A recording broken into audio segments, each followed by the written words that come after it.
L'extinction se compose de deux centraux. Un central de détection, qui est celui-là, le petit central SmartLine, qui lui n'a que pour but d'alimenter et de vérifier le fonctionnement de 3 zones de détecteurs qui ont été mis. Les 3 zones se composent ici, au plafond. Vous avez la zone 1. Zone 1. Donc les détecteurs moi j'ai toujours entendu une fois. Zone 2 pour permettre une confirmation dans le cas d'un enfumage. Et la zone 3, les détecteurs sont passés dans les armoires. Là c'est magnétique. Par contre, là, tu as jaune, tu as 30 secondes. Là où il faut absolument confirmer deux zones séparées pour lancer une séquence d'extinction. Vous avez également la troisième zone qui va être aussi confirmée par une des deux zones. Donc la centrale va attendre qu'il y ait 2 alertes confirmées de 2 zones différentes pour lancer la séquence. Vous avez également, indépendamment de la mesure par détecteur, un bouton de commande manuelle qui est la demande d'extinction directement sans passer par les détecteurs. Dans le cas où je vois un risque, je casse le carreau ici, boum, la séquence est directement lancée. 30 secondes. Ah, 30 secondes, comme le temps de sortie. Non, c'est d'office 30 secondes avant de libérer le gaz inerte. Une fois que le bouton est brisé, vous ne savez plus arrêter la séquence. La séquence, c'est volontaire. Par contre, ici, les 2 boutons bleus qui sont placés là permettent d'arrêter une séquence qui est liée à une confirmation de 2 détecteurs. Pourquoi? Ça veut dire qu'un détecteur a déclenché, on lance une procédure d'allumage du flash pour signaler aux malentendants qu'il y a une alerte en cours. Dans le cas où on n'entend pas la sirène fonctionne avec un ton discontinu. Pip, pip, pip, signalant qu'une première étape est franchie, une première zone à déclencher. Vous savez la provoquer? Oui, on va faire un essai. Pour l'instant, je vous explique le théorique. Ça veut dire que maintenant, si la séquence, le fait, en fonction de la dimension du local, il y a effectivement de la fumée, et une confirmation est faite par un deuxième détecteur d'une autre zone, donc j'ai bien la confirmation de 2 zones, la séquence va automatiquement démarrer, donc il va commencer à compter les 30 secondes. Oui, mais je suis toujours dans le local. Au moment où il va commencer à décompter, si j'appuie et je maintiens l'interrupteur ici, de celui-là ou de celui-là, la séquence est arrêtée et redémarre à 30 secondes, ce qui me permet d'avoir plus de temps pour évacuer. C'est un arrêt de la temporisation qui me permet au moment. Donc le fait de lâcher, la temporisation redémarrera le comptage. Juste une parenthèse, vous n'avez pas... Il y a un bouton au milieu du bonhomme, c'est ça? Un mode d'explication écrit. Ça, c'est la norme qui explique tout ça. C'est la norme d'extinction.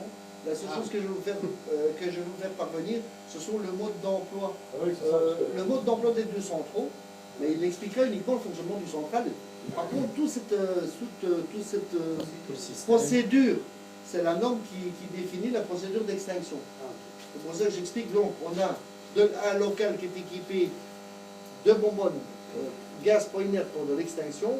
Il y a minimum une première alerte confirmée par un détecteur, c'est-à-dire l'allumage du flash signalant à l'utilisateur qu'une alerte est franchie, première, et le fonctionnement de la sirène en première tonalité discontinue. Bon, maintenant, il ne se passe rien. Oui, je sais qu'il y a une alerte en cours, ça veut dire qu'un détecteur a déclenché. Par contre, maintenant, s'il y a effectivement de la fumée qui se propage parce qu'il y a plus de combustion, un deuxième détecteur déclenchera sur une autre zone, automatiquement la séquence d'extinction est lancée. 30 secondes pour évacuer le local. Si je suis dedans, j'ai 30 secondes pour sortir. Dans le cas où c'est insuffisant, je positionne directement le doigt sur un des boutons, ici je le maintiens, ça va automatiquement relancer 30 secondes de nouveau comptage. Ça me fait que retarder en fait. Retarder, j'arrête la procédure de comptage et au moment où je lâche, ça redémarre à 30 secondes. Alors, ça c'est la philosophie.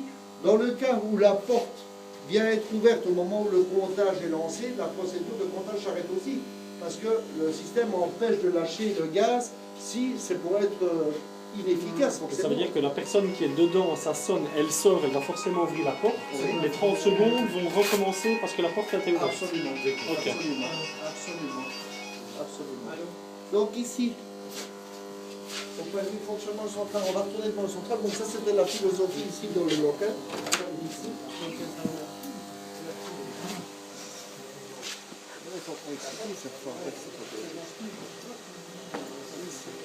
Il en faut un, parce que il faut un coup. Parce que si le gars il court et qu'il laisse la porte ouverte, il se passe rien. La séquence est arrêtée parce qu'on Ah oui. ne libère pas le gaz. Donc Il faut s'assurer de la, je dirais pas du bon cloisonnement du local, qu'il soit bien compartimenté de telle façon que le gaz ait un maximum d'efficacité. Alors ça aussi, j'ai dit, ça je ne sais pas aussi parce que le ventilateur, quand il est en fonctionnement, effectivement, si le ventilateur est en fonctionnement, automatiquement la centrale arrête le fonctionnement du ventilateur. Ouais, c'est ça. Par contre, maintenant, il faut aussi voir, avec la pressurisation qui est faite par le lâcher Ça va pas du souffler, gaz, ça va si pas se lever. Ça ne pas aussi. Ouais, ouais. J'ai signalé à M. Kudzen, je ne sais pas maintenant. Ah, Peut-être c'est le très bien, motoriser, ça, quoi. oui, les ailettes s'ouvrent ici, et, Ouais, ça va s'ouvrir. parce qu'il y a une surpression qui est faite pour... Bon, maintenant, ça, qu'est-ce qui va se passer avec ça? Est-ce que ça s'ouvre, ça permet au gaz aussi? Je ne sais pas. Est-ce qu'on a tenu compte de ça ou pas? Je ne sais pas. J'ai fait la remarque. de courant chez vous, chez BMAC. Je lui ai fait la remarque parce qu'il m'a demandé la dimension, j'ai dit estimativement 50 sur 50, à vue de nez. Parce qu'il faut aussi s'assurer que ça, au moment où le gaz est libre, claque les ailettes font et le gaz il se tire aussi par là, malgré qu'on arrête le ventilateur, mais c'est... Alors ici, les deux bonbonnes, vous avez un système de surveillance, de pressurisation des bonbonnes. Si une des bonbonnes vient à être défectueuse de pression, automatiquement la centrale signale ici, la centrale d'extinction, celle-ci qui est liée à tout l'équipement d'extinction, va signaler un défaut de pression. Petite caractéristique, quoi qu'il arrive sur un des centrales au point de vue défaut de fonctionnement, panne secteur, signalisation, porte ouverte, n'importe quoi, l'information est renvoyée à l'autre centrale, à la Diana 2, avec la surveillance qui affichera centrale extinction locale haute tension. Ça veut dire que je vous ai mis un petit diamant en dessous pour vous rappeler après, un petit pense-bête. Si la surveillance s'allume avec centrale extinction, ça veut dire qu'un des deux centraux ici signale une anomalie de fonctionnement. Si l'anomalie disparaît, automatiquement l'information disparaît de l'autre centrale. Il est automatiquement lié à son état. Il apparaît, il vous appelle, il disparaît. Par contre, maintenant, une alerte incendie, première alerte liée à un détecteur, il vous affichera alerte 1, centrale extinction. Oui, monsieur, ce sont des informations séparées, donc liées au local haute tension, avec alerte centrale extinction 1. Ça veut dire qu'une première alerte est accusée. Si la confirmation est faite, c'est alerte 2. Ça veut dire 2 alertes sont confirmées ou l'action du bouton manuel. Ça, c'est bien répercuté. Et comme je vous l'ai dit, j'ai lié l'alerte du central là-bas sur les sirènes du usine aussi. Donc, on considère que c'est une alerte ici du local aussi. Parce qu'indépendamment de la sirène qui est là, mais qui est liée à l'intérieur, qu'on n'entend pas nécessairement de haut, et le flash, l'utilisateur ici ne l'entend pas. Dans le cas où la confirmation est faite, le gaz est lâché, il y a un flow switch de pressurisation là, au-dessus. Au moment où le gaz véhicule, le flow switch est activé, qui permet d'allumer ici le hublot avec l'extinction en cours pour permettre à l'utilisateur qui arrive de ne pas rentrer parce que le gaz est libéré. Donc c'est une interdiction de rentrer dans le local parce que le gaz a été lâché. Donc il se promène sur la tuyauterie, le flow switch est activé, boum, ici le gaz est lâché. Le fait que le gaz est lâché, forcément la séquence a démarré. On ne sait pas resetter le central pour demander l'annulation. De toute façon, ça n'a aucun sens parce que le gaz a déjà été lâché. Mais c'est encore une exigence de la norme qui dit que l'utilisateur ne peut jamais arrêter le central au moins le gaz. Je ne vois pas l'utilité. Parce que les moments, c'est une trentaine de secondes, non ici 30 secondes avant de mettre sous pression. De ce fait, pour faire l'implément, j'ai repris le contact électrique de l'électroaimant qui se positionne ici afin de percuter l'électroaimant qui est induit. Il percute la bonbonne ici qui va libérer le gaz afin de percuter les deux détendeurs là. Et automatiquement le gaz est lâché. Donc j'ai mis une ampoule pour vous montrer la mise sous tension de l'électroaimant, ce qui sert actuellement, afin de voir que le processus est demandé. Alors, on va déjà faire une première essai, comme ça vous allez peut-être mieux interpréter la chose. Je vais aller dans le local et je vais faire une première alerte incendie pour signaler qu'il y a un détecteur de la déclencher. Première alerte à déclencher. La centrale qui gère la détection incendie dit tiens, il y a un détecteur qui appelle. On va fermer la porte. Ici. Comme ça, il y a une anomalie. Voilà. Première alerte. Le petit buzzer fonctionne. La sirène dans le local fonctionne et le flash fonctionne. Ici, alerte zone 2. Un détecteur de la zone 2 déclenché. Il renvoie l'information à celle-ci. Je vais arrêter le buzzer et j'arrête le buzzer ici. Le buzzer qui est quand même minimum par rapport à la sirène qu'on entend à l'intérieur. La sirène et le flash. Ici, donc, on dit attention, un détecteur de la zone 2 a démarré, a déclenché. Et celle-ci dit, bon voilà, effectivement, j'ai bien un report de l'information de la centrale détection. De telle façon que j'enclenche ma première zone de signalisation d'alerte. Cette première zone va tout simplement informer la centrale qu'une alerte est en cours, alerte 1. Donc, comme je vous l'ai expliqué,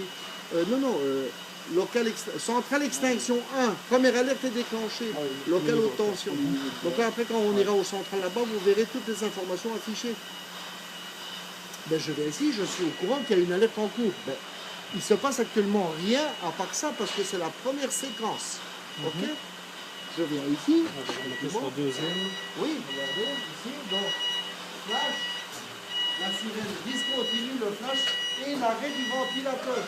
On l'a mis en arrêt parce que, effectivement, éviter encore de glisser là.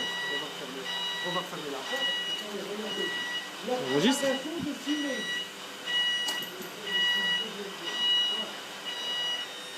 Deuxième alerte, confirmation. Bon, vous verrez que la séquence, voilà. Ah, 30 secondes, ça va péter. Non, non, pas du tout. Moi, j'espère. Alors, ici, confirmation, deuxième zone. Deuxième zone confirmée, lancement du processus d'extinction. Alors, maintenant, qu'est-ce qui se passe? Oui, maintenant, le processus est lâché. Il devrait s'arrêter. Ah, ça va. Le processus est arrêté. On repasse en appel pour dire le processus est arrêté parce qu'une porte est signalée ouverte. Regardez maintenant. Je vais rentrer, je vais fermer la porte et je vais simuler que je suis dedans. Je suis au courant qu'il y a une extinction. Je vais arrêter la procédure histoire de me donner plus de temps. Regardez. En appuyant sur le bouton bleu. Le bouton bleu. Celui-là ou celui-là. Regardez. C'est le moment de fermer la porte, c'est ça? Ça va pas te bazar. Ah ouais. Ouais. 30, ouais. C'est bon.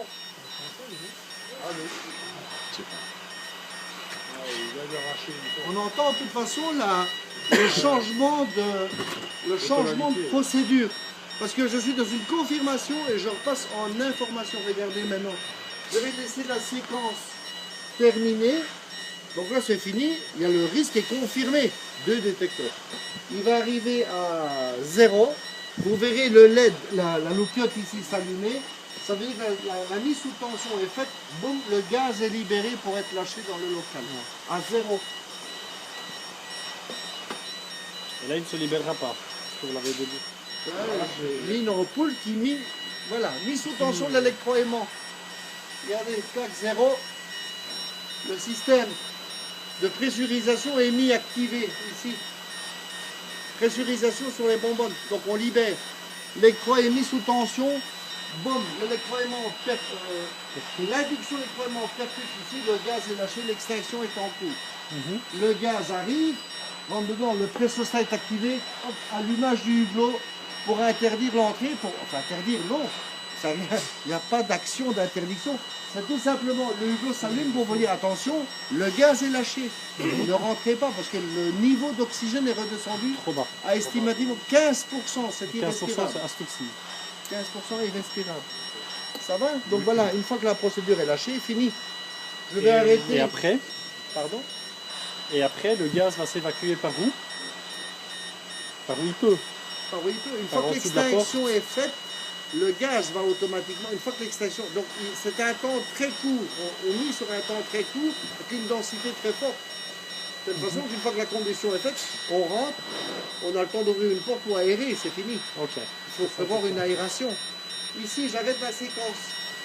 J'arrête le viseur. Attendez, j'aimerais bien quand même vous remontrer tout ça. J'arrête.